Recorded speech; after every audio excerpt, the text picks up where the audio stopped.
God became visible in Jesus Christ.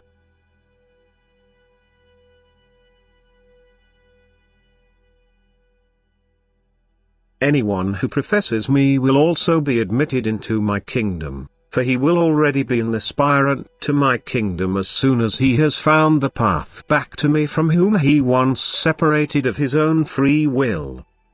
He no longer acknowledged me, and this was the sin against me, his God and Creator of eternity, which could not be redeemed in any other way than through the conscious acknowledgement of me myself. And in order to enable the human being to do so, I personified myself in the human being Jesus. For the reason for apostasy from me rested in the fact that my living creations were unable to behold me. Hence they turned to the one who was visible to them, who, in a manner of speaking, participated in their emergence, and who, despite greatest awareness, volitionally dissociated himself from the deity whom he, too, was unable to behold. And thus I became a visible God for you humans in Jesus Christ, and as a result of my human manifestation the reason to deny me acknowledgement actually no longer applied. But now the acknowledgement of me at the same time also requires the acknowledgement of Jesus Christ's act of salvation.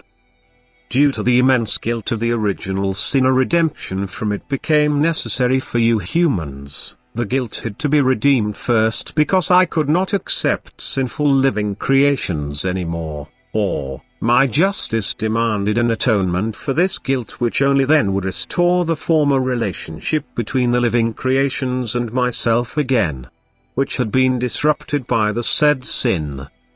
This act of atonement for humankind was thus offered by the human being Jesus. Nevertheless, I manifested myself in this human being Jesus, for I wanted to redeem you humans from the great guilt myself. It is just that I had to avail myself of a human cover, which then, however, should eternally shelter me within itself, so that my beings would be able to behold their God and Creator, so that they would be able to recognize and love their Father in Him, whom they then could wholeheartedly approach without having to vanish as a result of His fire of love.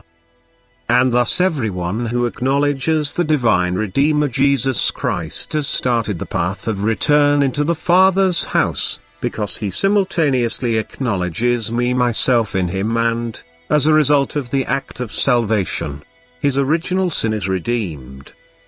He will therefore also be admitted into my kingdom. I will come to meet my child as Father, for I myself never separated from him, I merely accepted his will, which had turned away from me because it was free.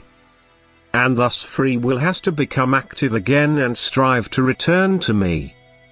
This is demonstrated by the person through his conscious acknowledgement of Jesus Christ and his act of salvation, and the conscious relationship with him through his call and appeal for deliverance. For he knows that he is restricted as long as he has not yet found me in Jesus Christ. The acknowledgement of myself is a free act of will which, however, changes a state that had lasted an eternity, which leads from death into life, out of the night and into the light. For the acknowledgement of me will also, and without fail, entail a change of character. The human being will re-enter the divine order. He will leave the region which has been his abode for endless times and enter the spheres of light, albeit his body still remains on earth. But the soul, the once fallen spirit, strives towards its home again. For the acknowledgement of me myself in Jesus Christ will always be associated with a transmission of strength and light, so that the person will recognize what is right and good, and thus his intentions and actions have to be good and right too. For now I will not leave the side of my child again which has found me, and with my guidance it will also reach its goal with certainty. It will be accepted as my child in the Father's house, where it will live in freedom and light and blissful happiness, where it will create with me and in my will as is and has been its destiny since the beginning. Amen.